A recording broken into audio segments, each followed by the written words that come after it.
పక్షి లెక్క స్వేచ్ఛగా తిరగాలి, గాల్లో ఎగరాలి అని అనుకుంటూ ఉంటారు చాలా మంది. ఎందుకంటే స్వేచ్ఛకు ప్రతిరూపం పక్షి. కానీ అసొంటి పక్షులను కూడా కొంతమంది ఈడ్చిపెడతలేరు.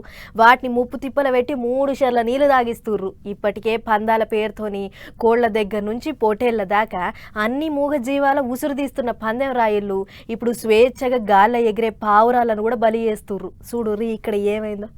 అగ చూడర్రే, తాడు తెగిన పతంగి లెక్క గాలిలో ఎక్కడికి కావాలంటే అక్కడికి ఎగురుకుంటా హాయిగా ఉండే పచ్చులను పట్టుకొని డబ్బాలలో పెట్టి కట్టేసిండ్రు. ఎంత ఘోరం! మరి ఏంటికి అట్లా పెట్టెలలో పెట్టి తాళం వేసిండ్రు వాటిని? చూస్తా అంటే కాళ్ళకు కూడా ఏందో నెంబర్లు కట్టిండ్రు అనుకుంటారా? ఆ భోగి పావురాల వెనక పెద్ద కథనే ఉన్నది. వికారాబాద్ జిల్లా పరిగిల అయ్యింది ఈ ముచ్చట. 20 పెట్టెలల్లో కమ్సెకం 300 పావురాలను పట్టుకొచ్చి గాలికి ఇడిచి పెడదామని చూసిండ్రాట. అప్పటికి కొన్ని పావురాలను ఎగిరేసిండ్రాట. కానీ అంతల్ని నరేందర్ అన్న ఇది ఏదో కథనే ఉన్నదిరో అని ఆటోతోని కలిపి ఆ పావురాలను వాటిని తీసుకొచ్చిన వాళ్ళను పోలీసు వాళ్ళకు పట్టించిండు.